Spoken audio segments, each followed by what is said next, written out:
Hello guys, welcome to my YouTube channel, Arabong Hilaw, PSKSA. Gamitin ang social media para ang tao malinawan ang malabo, di ba? Oho. Para maituwid ang mga binabaluktot. Opo. Hindi yung kabaligtaran. Oho. Kasi kapag puro katwiran ng namamayani, puro katotohanan, safe ang mga tao. Oho.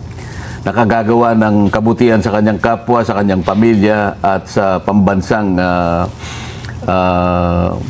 kalinangan, Opo. development. Pero kasi kapag pinagtatakpang ka, meron kang hindi naintindihan, pati pagdidesisyon mo medyo problematic Oho. Lalong-lalo na ito, tinutukoy natin dito kung paano natin maisasalba ang ating bansa. Paano natin marirecover, paano natin maihinto ang napakalaking korupsyon na nangyayari sa magitan pa lamang nitong flood control projects na pinagtatalunan natin. Dito makikita mo, ang nakakatakot dito, ang pinakamalaking tragedy dito, trahedya dyan, Opo. hindi yung ang tao makaalpas sa hustisya Oho. Kasi dito sa pagtatakip nila, baka sakaling ang kanilang pasya rito, ang kanilang kagustuhan dito, mapagtakpan, maproteksyonan ang mga taong dapat ay magkaroon ng dapat ay managot. Oho. Ang ang objective natin, makita natin, matukoy natin ang mga taong dapat na managot sa mga nangyaring ito Sila Tama. naman kabaligtaran ang kanilang pakay. Oho. Maisalba sila, Oho. mapagtakpan sa pagitan ng pagliligaw sa ating mga kababayan kung sino talaga ang may kasalanan. So, nailigaw sila. Hindi yun ang pinakamalaking trahedya Ang pinakamalaking trahedya dito ay mangingibabaw yung kamalian Mangingibabaw yung kawalang hiyaan Nako, totoo. So, sa pagka yun ay nangibabaw, yung katwiran na ngayon, napailalim, mas malaking problema ng isang bansa At yun ba, papayagan natin? Di ba? Oo. Magkakaroon ng distrust Oho. ang mga tao sa kanyang pamahalaan. Wala Oho. nang maniniwala Hindi mo napanagot Nakaligtas yung dapat managot, pero more than that, Opo. hindi nakaligtas ang bayan doon sa hustisya na kanyang hinahanap. Hindi niya ngayon nakamit yung hustisya na dapat nakamit ng mamamayan Oho. doon sa pag-alipusta ng kanyang kabangbayan. Saan bigyan na natin ng mas dagdag na emphasis? Bagang nabanggit nyo na kanina, gaano ba ang importansya itong si Gutesa? Bakit mukhang ito ang pinaproject ngayon, at mukhang talagang seryoso silang i-discredit si Gutesa? Hanggat maaari lang, siguro sa susunod na pagdinig, huwag na itong lumutang Kasi hindi na matagpuan ngayon at hindi na malaman kung saan nila hahanapin. Diyan mo makikita ang kahalagahan Opo. ng testimony ni Gutesa. Ayun, oho. Kung naalala mo, nung nag-deliver ako ng privilege speech sa plenary, sabi ko, si Orly Gutesa, ang pinaka-credible na witness sa Tama. pagdinig na ito. Ang totoo niyan, sabi ko, sa aking palagay, si Gutesa mas credible kaysa sa marami dito sa ating Sa Senado. kapulungan. Opo. Sinabi ko yun. Opo, napanood ko po yun. At oho. sa aking palagay, si Gutesa ay mas matapang kaysa sa karamihan natin dito sa kapulungan ito. Oho. Kaya ganun na lang ang ginagawa nila. Kung makikita mo, lahat ay nagsisikap. Itong Opo. mga taong ito, Oho, nagsama-sama sila para sa ganon, i-discredit nila. Oho. Dahil dito sila natakot Sabi ko nga sa'yo, napaka-credible ng kanyang Testimonya. testimony. Opo. Imbes na ipatawag yung mga taong binanggit niya, halimbawa, binanggit niya si Congressman Eric Yap. Opo. Nakita niya siya nagdala ng pera ron Opo, oho. Tinawag ba si Eric Yap? Hindi tinawag Oho. Hindi ba pinakamaganda ron tatawagin mo para kung gusto mong baliwalain, i-discredit si Gutesa, paharapin mo si Eric Yap, siya mismo magsasabing hindi po totoo yan. O iharap mo. Tinawag niya rin yung, sabi niya, yung nagbibilang at tumatanggap ng pera sa bahay ni Saldico, diyan sa Valle Verde, ay isang taong nangangalang John Paul Estrada. Opo, oho. Tama ba, Estrada? Tama po, opo, oho. At saka Mark Texay. Oho. Bakit hindi mo ipatawag yun? Isip-isipin mo, napunta tayo doon sa pirma ng abogadang nagnotaryo. Oho. Samantalang yung malalaking tao na mag-uugnay kung Oho. totoo o hindi, Doon nga natin mababalasa kung totoo nga sinasabi ni Gutesa. Ipatawag mo. Oho. Ayaw nila ngayon. Takot na takot sila ngayon.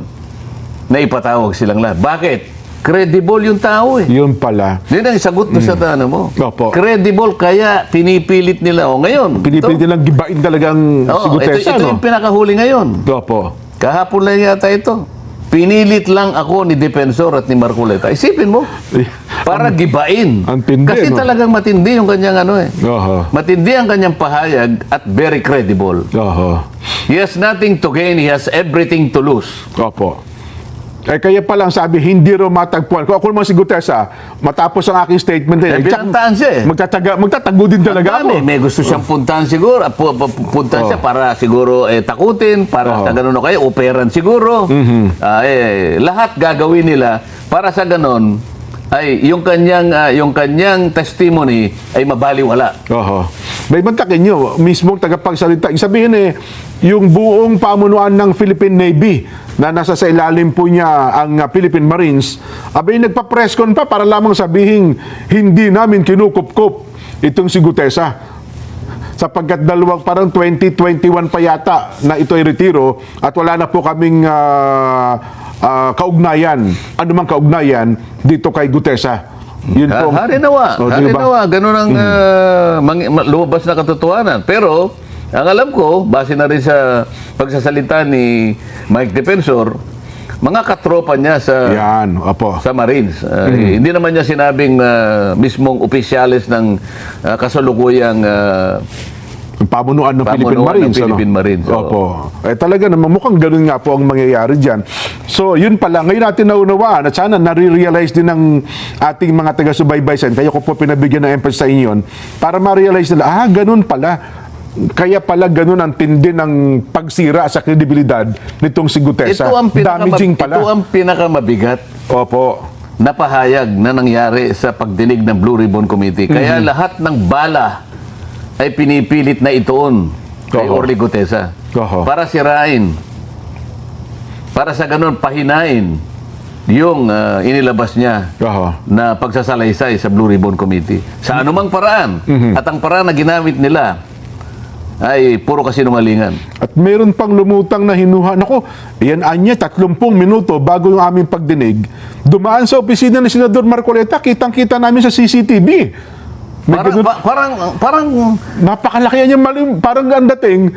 Naku, tinuruan yan. Kaya, parang ganun po ang gustong ipinta sa isip ng tao sin ganun nga ang kanilang patakaran Oho. Para bang kasalanan ba? Krimen ba? Na yung tao ay pumunta sa opisina ng senador. May usapan nga kami. Di ba? Nauna ko nang sinabi yun at ipinahayag na. Sabi ko, sige, hindi kita kilala. Ngunit kung talagang tama yung sinasabi mo dito sa salaysay mong ito,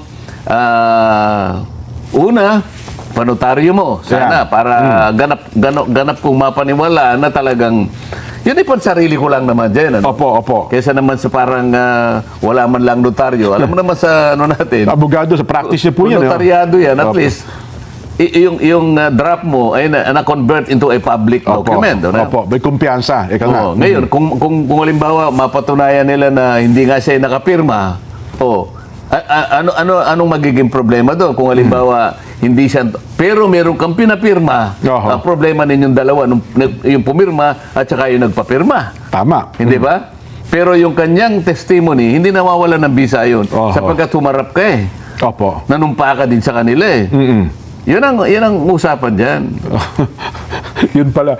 Pati ho yung lugar na pinagkitaan nyo pati restaurant pinayata yung mga video footages para bang is there something surreptitious? Oo. Halimbawa, sabi ko sa kanya, panotary mo yan at kung talagang buang loob mo, nakapag-isip kang mabuti, pumunta ka ako sa Senado bago alas 9. Ayan, Dahil sa mag-uumpisa ka ako ang Blue Ribbon Committee hearing ng alas 9. So ngayon, dahil yun ang usapan namin, ako naman, nagbabakasakali, baka nga dumating, sabi ko sa isang staff, merong isang tao na gustong tumestigo, ganito yung pangalan niya. So isa sa inyo, umalalay, baka sakaling dumating, pumoste kayo doon. Ayun. So, ayun. Kumuha raw ng CCTV, pumunta raw sa opisina ko. Alam ka nang pumunta sa opisina ng kusino, ako nga ang kausap eh. Kayo pala nagpapunta. Kasalanan ba yun? Oo. Ang una kong tanong ganito, sino naman yung nagpanukala na sa bawat ganito kumukuha siya ng CCTV? Anong authority mo? Kung senador ka, anong authority mo na magpakuha ka ng CCTV para mag-espiya ka doon sa kapwa mo senador? Nasa regulasyon ba namin ito? Anong masama ba kung sakasakaling may pumunta nga sa opisina ko? Lahat ba pakikialaman mo kung senador ka? Lahat ba pakikialaman mo kung sino-sino ang pumupunta sa opisina ng bawat senador? Lahat naman. May authority ka ba na gawin yun? Nako. Makakarating tayo sa usapin na yan eh. Sino ka? Gaano ang otoridad mo para pakialaman mo ang bawat tao na pupunta sa opisina ng bawat isa sa atin? Ng kapwa yung senador. Okay guys, yun lang ang video natin for today. At don't forget to follow, like, share, subscribe to my YouTube channel.